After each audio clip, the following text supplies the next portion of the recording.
Greetings, I'm Professor Hobo, and welcome to another HOBOTECH News product review. Today we have the Suaoki G1000 portable power station, aka solar generator. This is a massive, long-life lithium iron phosphate power station with a really cool built-in UPS feature. It also has MPPT charging, a pure sine wave inverter, and surprise, surprise, surprise, a regulated 12-volt output. Yes, believe it. Is this finally the holy grail of power stations? Shazam! Let's find out.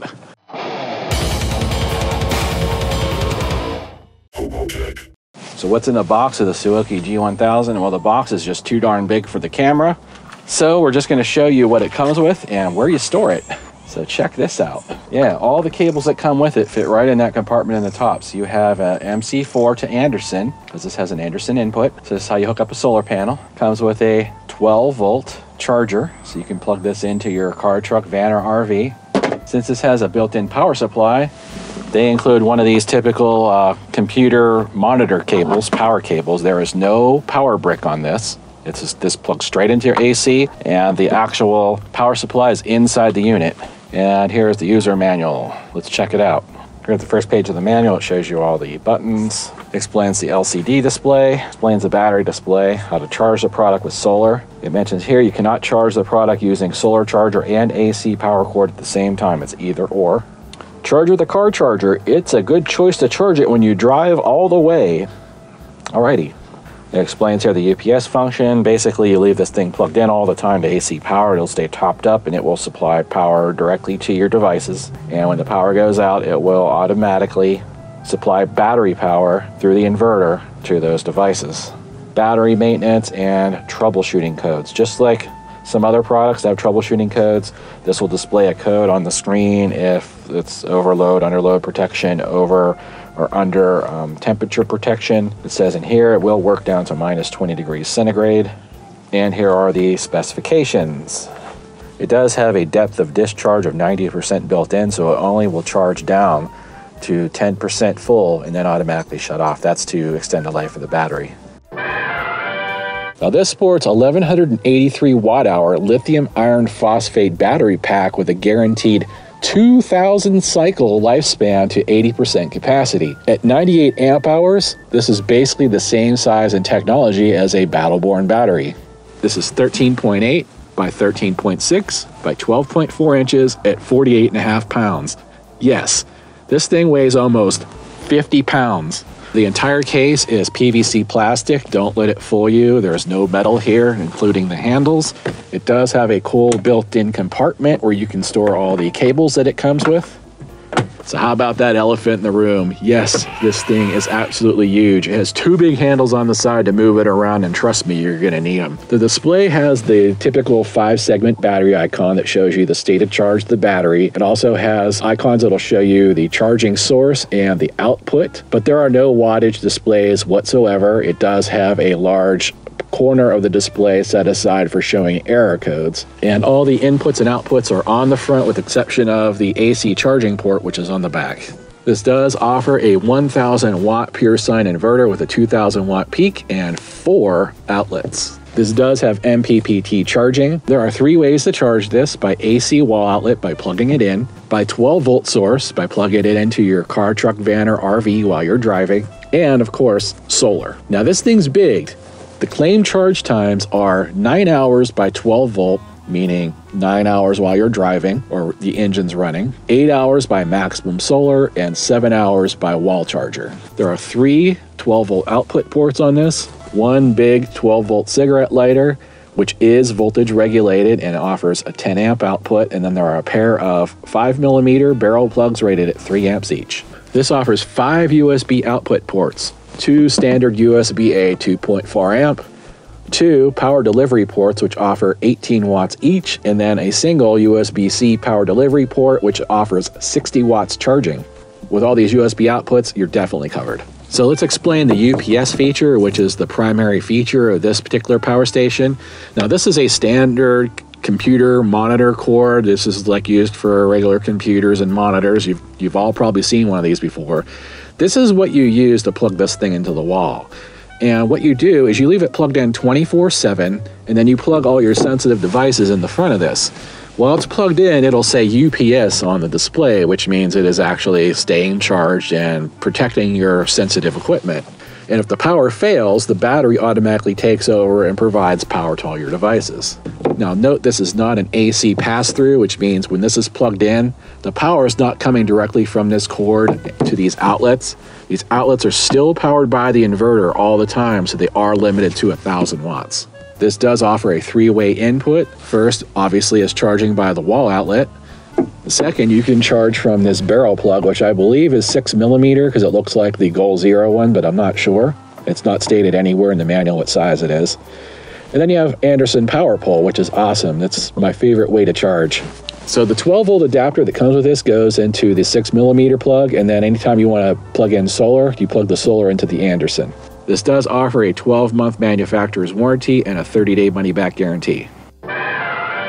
Of course, I put this through the barrage of typical HOBOTECH testing. First, of course, we did a battery capacity to check to see if the lithium iron phosphate battery in this is quoted at its 1183 watt-hour spec. We have the starting voltage is 13.3. So there we go. We're going to let it run at 10 amps until it dies.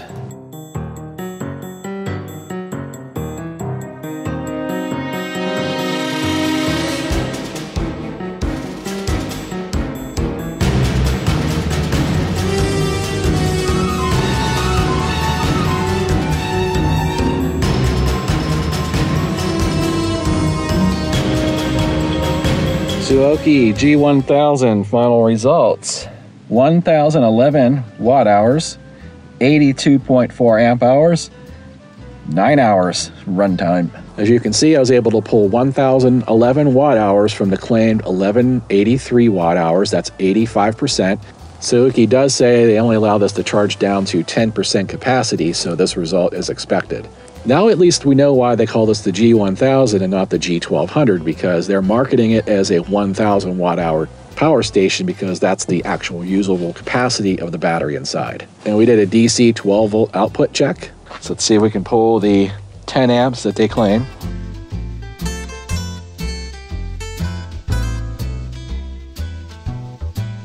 Okay, this is kind of nuts. We're actually pulling 15 amps.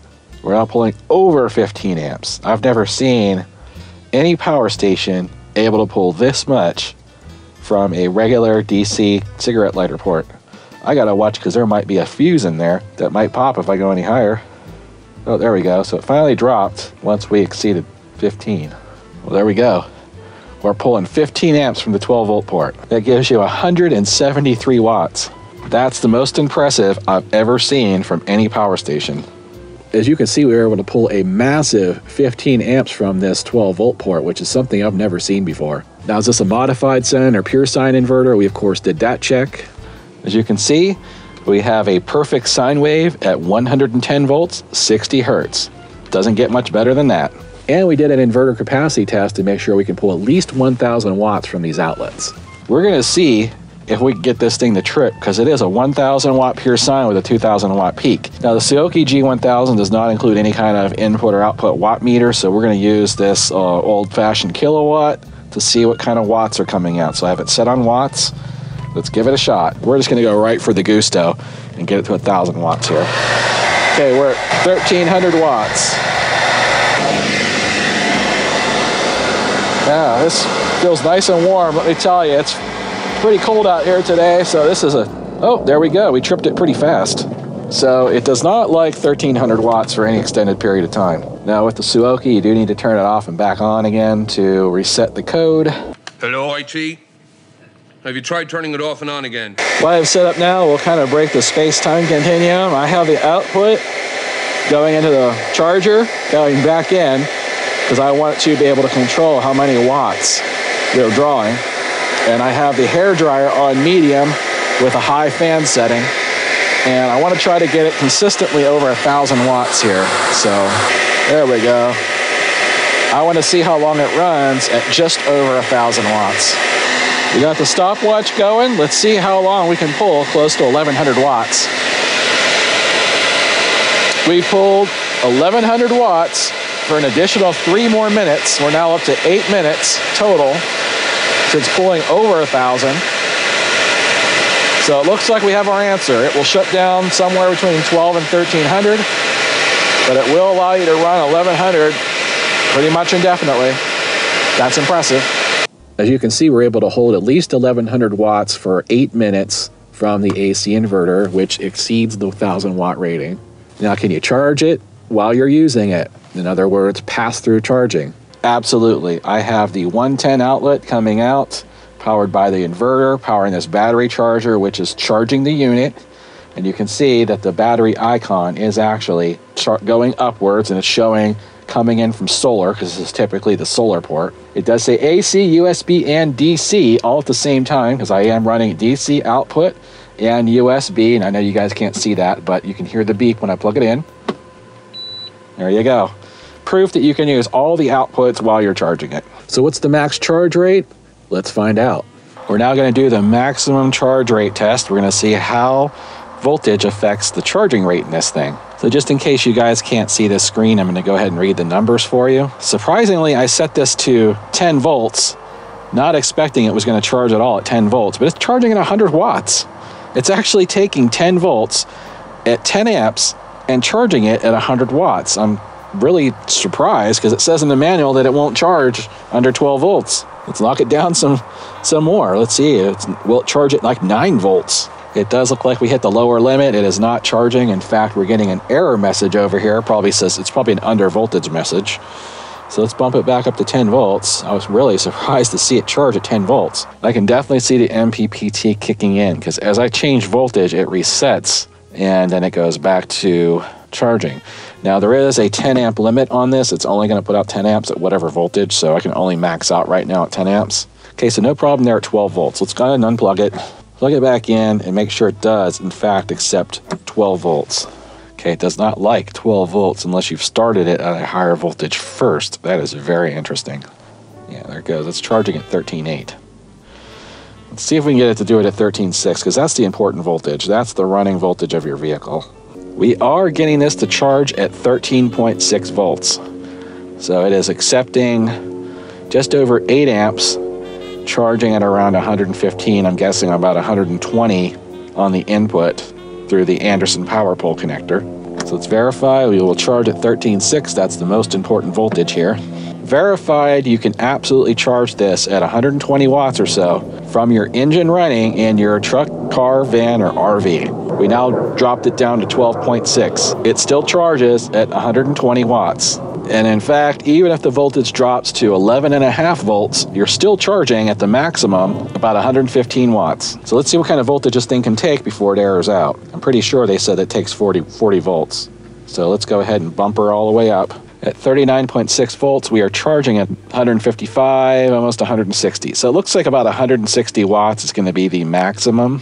42.5, and then it dies. So let me see if we can get exactly 42 volts. So at 42 volts, you're still able to charge at almost 160 watts. You can push 42 volts into this and still charge it. So although they do tell you, they do claim the upper limit is 40 volts, it looks like if you do have two 12-volt panels in series and are pushing just over 40 volts, this will continue to charge no problem. So I was kind of concerned about that because a 40-volt upper limit is problematic if you have two solar panels in series. But at 42 volts, I think you're good.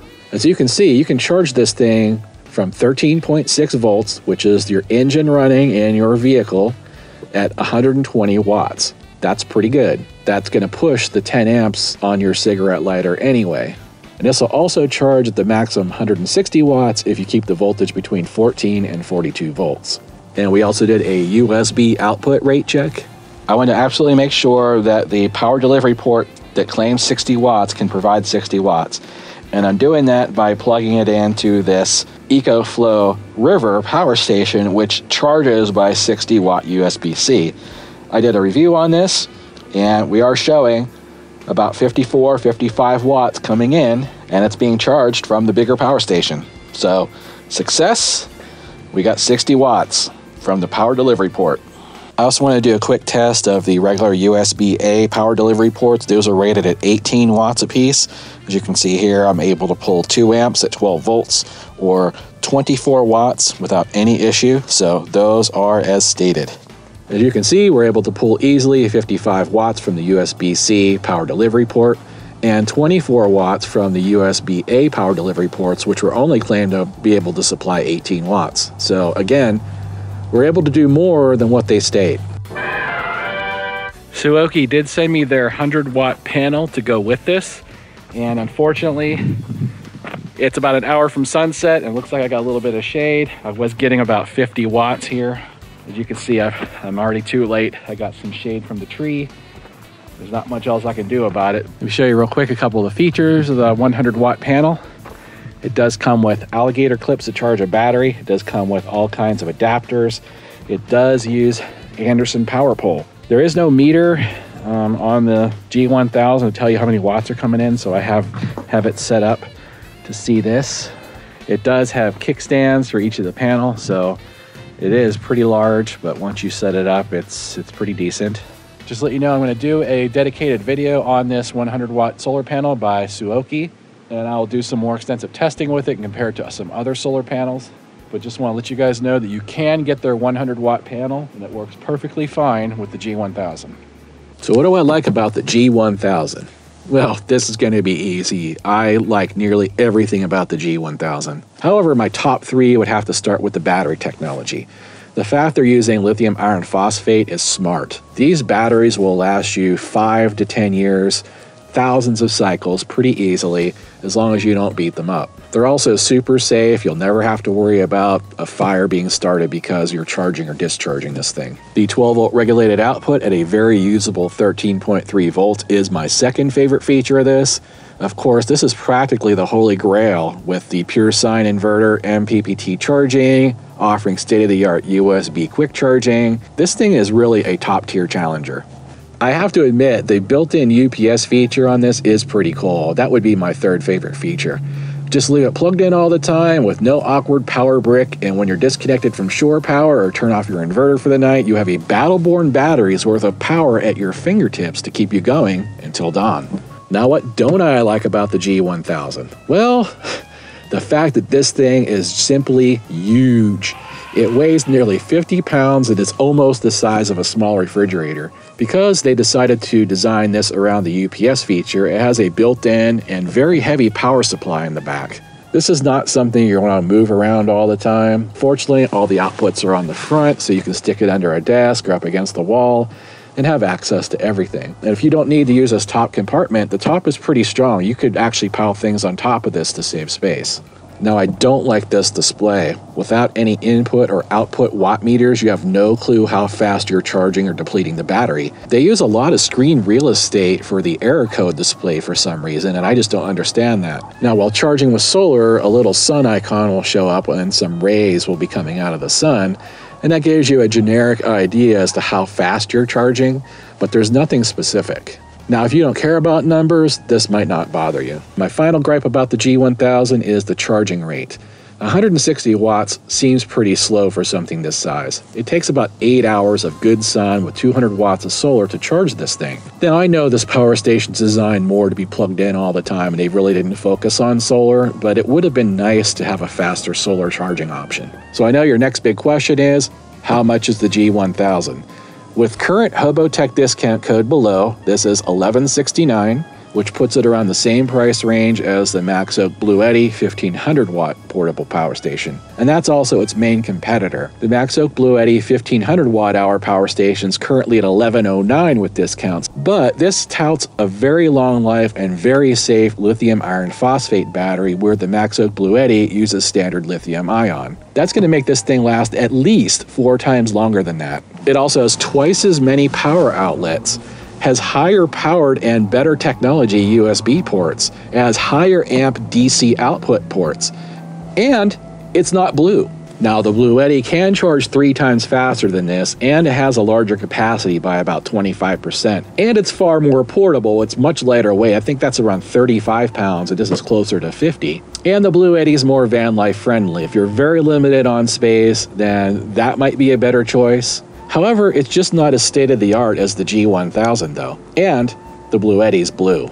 So what's the market for this product? This thing is designed to be kept in one place and cycled a lot. So I would think the primary use for this in an off-grid scenario would be a cabin in the woods or a cottage somewhere that doesn't actually have power hooked up to it. Could also use this in an RV in a boondocking situation. But because of the size and weight, it's not really the most van life friendly. But if you're stationary and you want to have a UPS style backup power supply to run computers, TVs, office equipment, or a refrigerator for days on end, and when the power goes out, if you're one of those people in California, they're shutting their power off all the time, something like this might be perfect for you. So what's the recommended solar panel for this? Suaoki does offer a 100-watt solar panel for this, but I would recommend 200 watts of solar to charge this at its maximum 160 watt rate.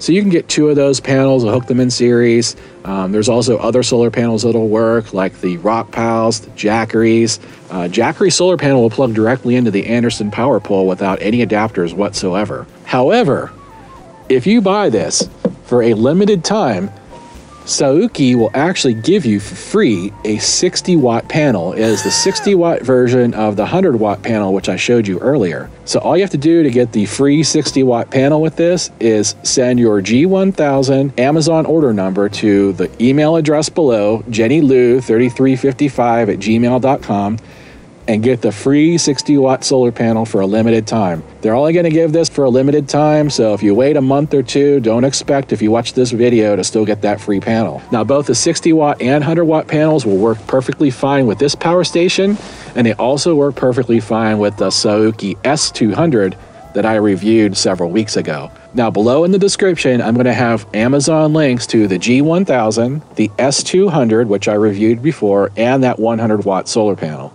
And don't forget to use the HOBOTECH code below in the description to get the discount on the G1000. Thanks for watching. If you learned something today, don't forget to give me a thumbs up below. And if you're not a subscriber already, you know what to do. That's it for now. Till next time. Odin commands you to like and subscribe. And clean my litter box. Ooh, that owl's certainly hooting.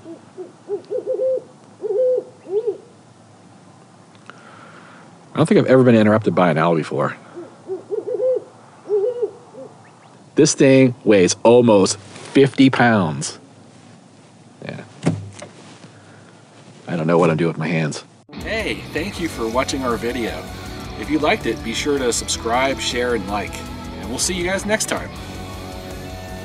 Say hi, Odin. RV Golf Guy, Pat.